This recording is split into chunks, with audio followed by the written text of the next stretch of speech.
big problem is that I wander around some while preaching. All right, I'll back up a little bit.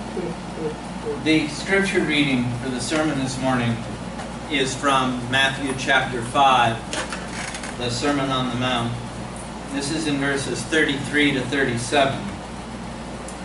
Jesus says to the crowd, "Again, you have heard that it was said to those of old, 'You shall not swear falsely, but carry out the vows that you have made to the Lord.' But I say to you, do not swear at all, either by heaven, for it is the throne of God, or by the earth, for it is his footstool, or by Jerusalem, for it is the city of the great King. And do not swear by your own head, for you cannot make one hair white or black. And let your word be simply yes, yes, or no, no. Anything more than this comes from the evil one." This is the word of the Lord. Thanks be to God.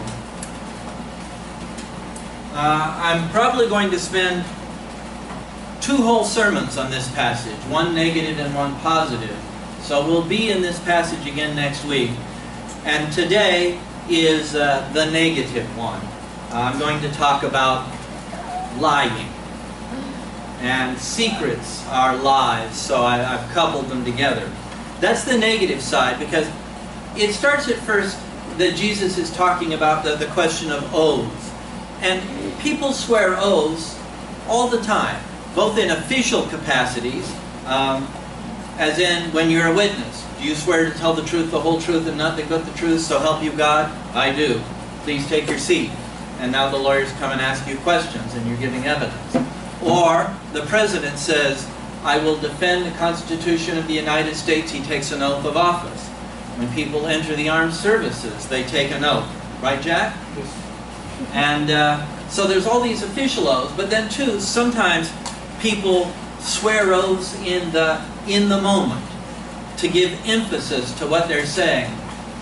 Peter, when he was approached at Jesus' capture, they said to him, "You were with that man that we just took prisoner, weren't you?" And Peter says, "No, I tell you, I wasn't." And they said, "Yes, we saw you." He says, by Jerusalem, by heaven." He says, "I tell you, no, not me. It wasn't me." People swear oaths sometimes to lend emphasis to what they're saying. And sometimes what they're saying is true, but sometimes it's false. And in the Old Testament, there was an instruction that said, look, when you swear an oath to tell the truth, or swear an oath to promise that you will do something, and you swear it by God, one way or another, then keep the oath. That's the third commandment, keeping God's name holy. You're supposed to keep your oaths, your promises to God, and tell the truth when you invoke to God. And now Jesus says, no, don't do that. He says, just tell the truth in the first place. Don't do that, because you have no power to invoke God, or to invoke heaven, or even to invoke yourself, because you don't belong to yourself, you belong to God. Just tell the truth and keep your promises. And the negative side of this is lying. And human beings do a lot of lying. There used to be a show on television with Hugh Laurie called House. How many of you ever watched House? Enough that you'll know what I'm talking about when I repeat his refrain. Everybody lies. Everybody lies. And he was a doctor, so he started by doubting the things that his patients would tell him. And actually, real doctors do doubt some of the things that his patients tell them. Do you drink? Yeah, 2 or 3 times a week I might have a glass of wine or a couple of beers. All right, a patient who says that, there's a 50-50 chance they drink every day and drink a lot. Doctors, keep that in mind. Doctors always ask young women, are you pregnant? Because it might make a difference to how they get tested. And then the doctors usually check it with a test anyway. There used to be a saying, never take a woman's word for whether or not she's pregnant. She might not know yet. Get a test if it makes any difference. People lie. That means all of us lie. If I asked you to check your own heart, I'm sure every one of you would be able to remember and talk about times you've lied.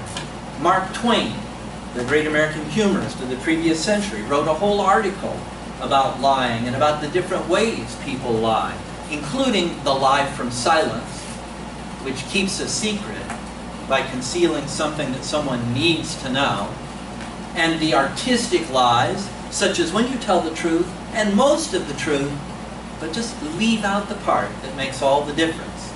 Or when you tell a story that's such a good story that nobody notices that it's just plain not true.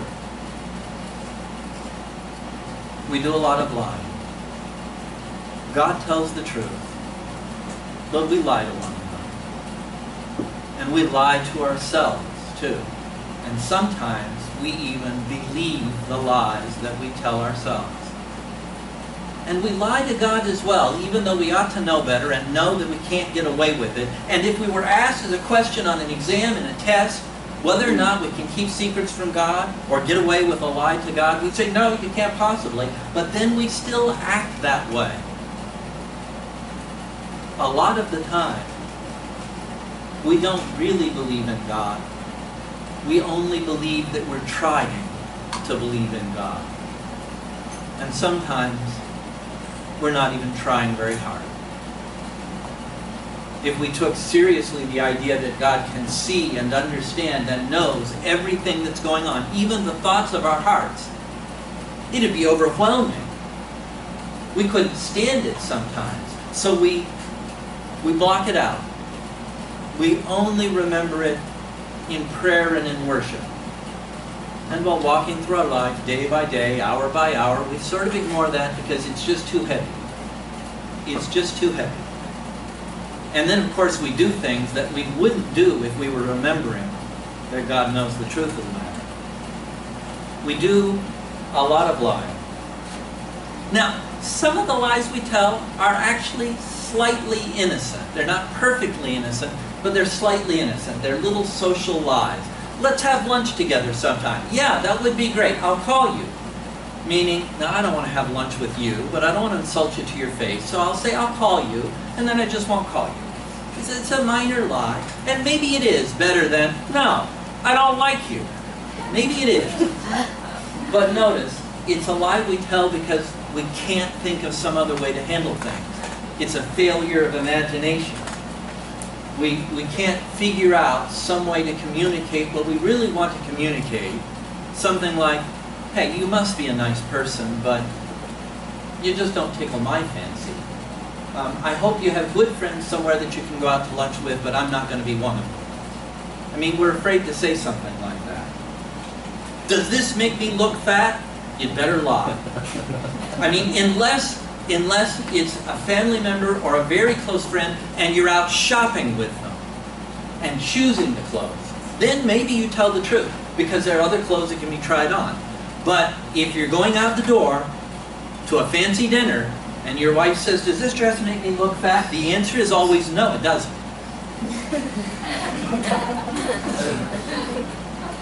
Hey, don't laugh so hard. I've had to do that.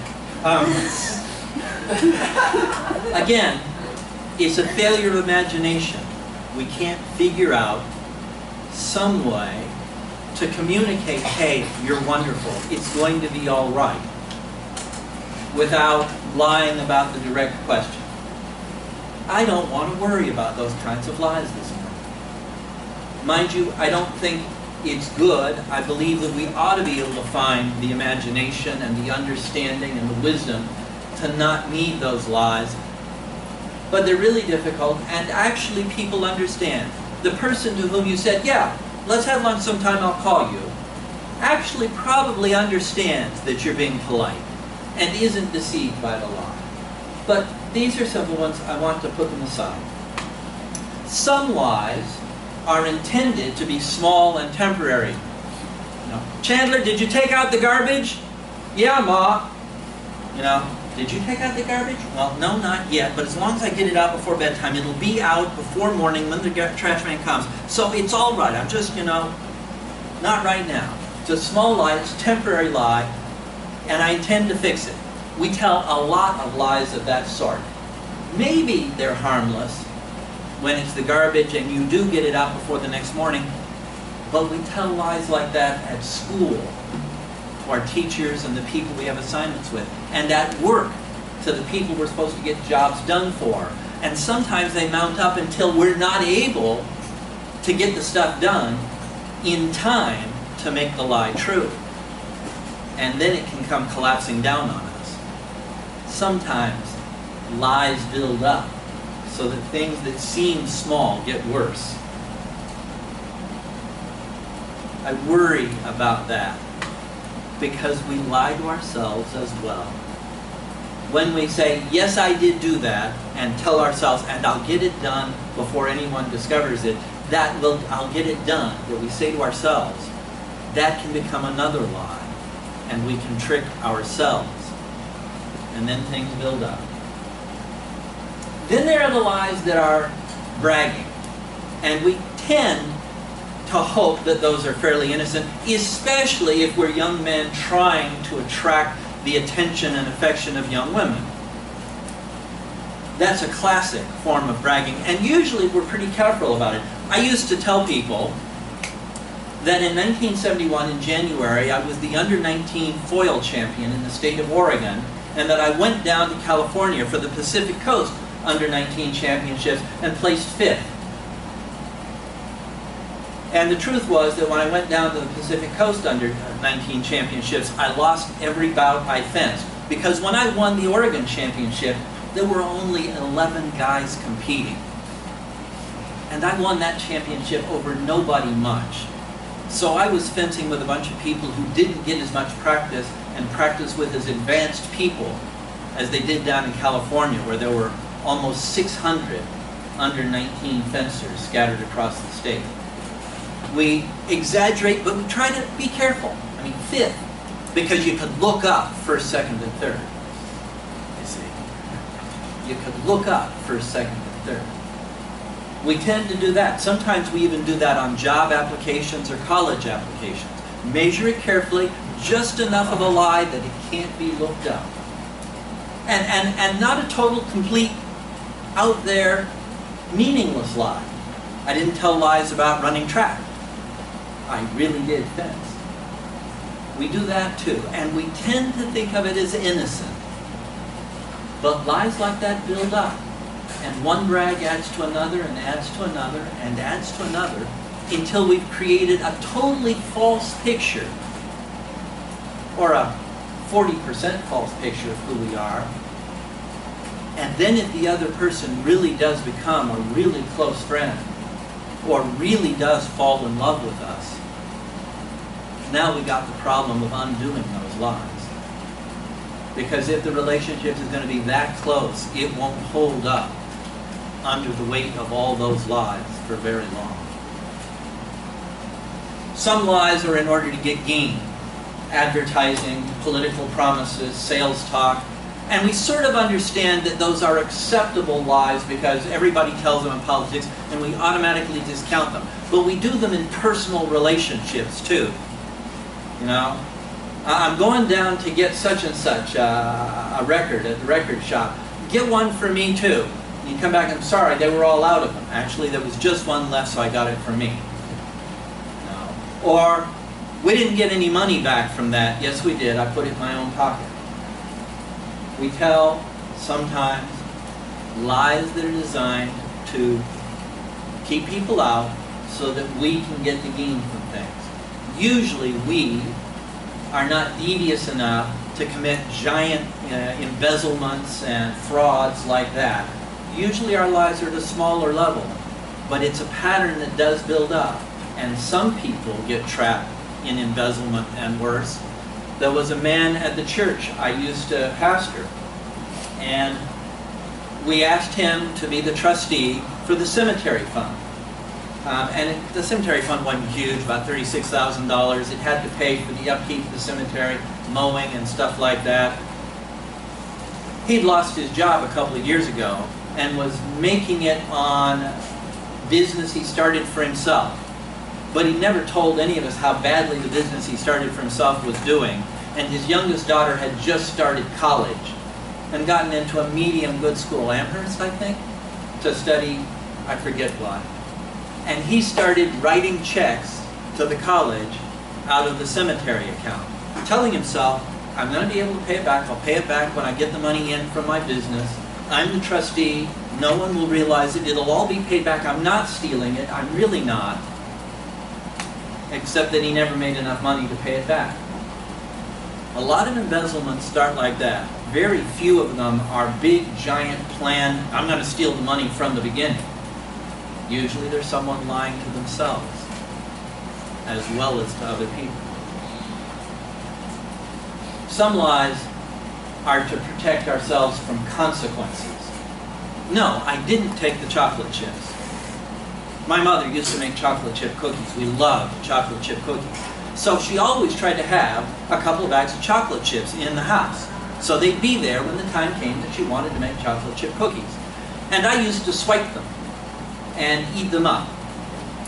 And if my mother went to make chocolate chip cookies before she'd been to the store and casually bought more chocolate chips just because she made sure to have some in the house, so that it was discovered that the chocolate chips were gone, my dad would line me and my brothers up. Paul, did you steal the chocolate chips? No, Dad. Gene, did you steal the chocolate chips? My brother Gene, second down in the line, Gene and my dad fought a lot. And Gene resented the way my dad did things. And Gene would say, no. Marty, did you steal the chocolate chips? Marty was the youngest. He'd say, oh, no, I didn't do it. And my dad would say, Gene, I don't want you to do that. And he would assign Gene a punishment. I would have gotten out of it. And I knew that I was going to get out of it. And that my dad would blame Gene. Because my dad always thought that Gene was at fault. And I took advantage of that sometimes. I was even sneaky about it. 1 out of every 4 times, I would say, yeah, I took them this time. And take the punishment for that time. So that I'd be able to get away with it 3 other times. I'll bet you some of you have done some sneaky lying like that. We lie in order to escape consequences. And sometimes we do that thing. Tell a truth, make a confession that hides other lies behind it. Yes, I took them this time. Not all those other times. Some lies are totally wicked and vicious. There's a Shakespeare play called Othello, and in it there's a character called Iago, and he weaves a totally wicked web of lies. He lies to a man about his wife, he lies to the wife about her husband and about her friend, he lies to the friend about the husband and the wife in order to convince the husband that the wife is committing adultery with the friend and get them all angry at one another, so they all end up trying to kill one another.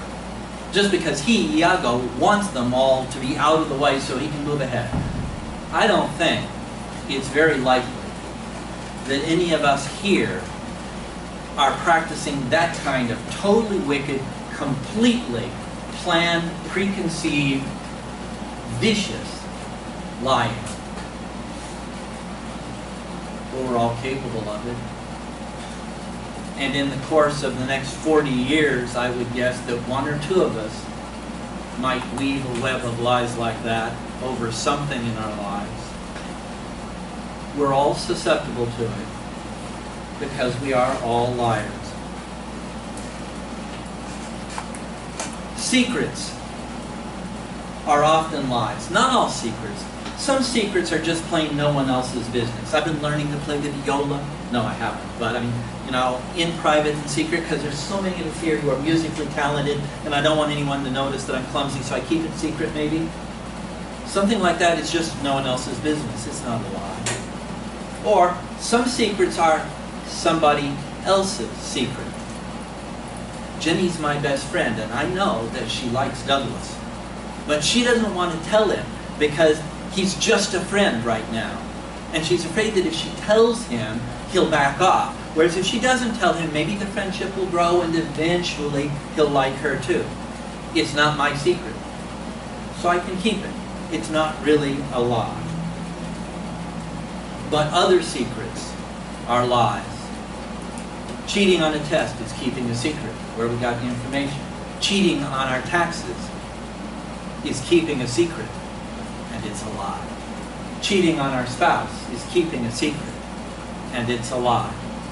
Many secrets are lies. This title I gave to the sermon this morning comes from 12-step programs, Alcoholics Anonymous, Narcotics Anonymous, Overeaters Anonymous, whatever. And the saying is, you're only as sick as your secrets. You're only as sick as your secrets and lies, because those are the things you use to protect your illness, to protect your guilt, to protect the truth of what you've done wrong, to protect yourself. And that protection is protecting your sickness. David, in that psalm we meditated on this morning, talks about his sin as though it's also a sickness in my innermost self. I was born with it. Cleanse me of it. Clean me up. Heal me. Secrets are lies too, at least most of them. Most serious lying, most keeping of secrets is because we're afraid. Not because we love lying for the sake of lying. There's only a few people like that. Not because we're trying to be wicked and vicious and nasty. There's only a very few people like that. Most of the lies we tell are because we're afraid.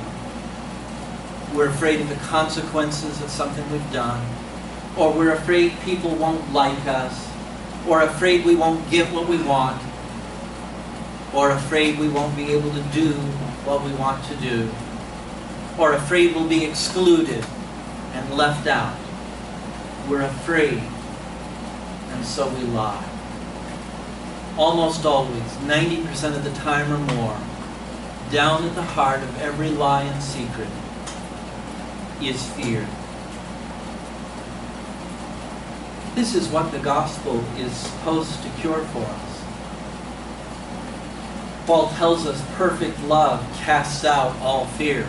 If we really trusted and believed and knew for sure that God loved us, and that because God loves us, other people are going to love us too, we wouldn't be afraid, or we'd be less afraid.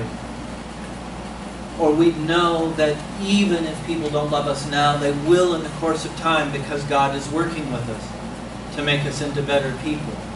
If we really knew and believed that God is forgiving our sins and changing our hearts so that we become like people who never ever did anything wrong, then we wouldn't be so afraid.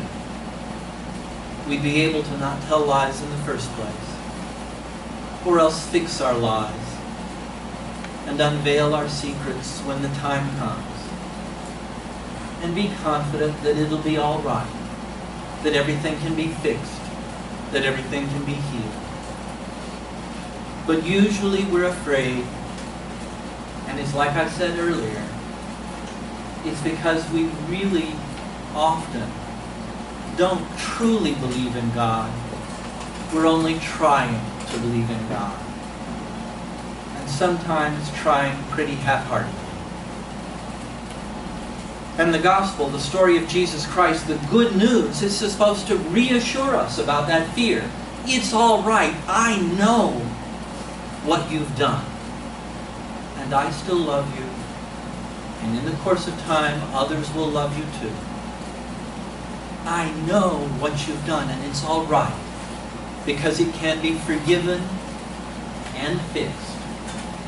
Sometimes the fixing takes a long time. The man I told you about at my church who stole the money, we managed to set things up, not only so he didn't go to jail, but even so that he was not convicted. He just had to arrange to repay it. In order to repay it, he had to sell his house. Sometimes you have to make the amends that are necessary, and sometimes that's hard to do. But that's what it takes. to heal things.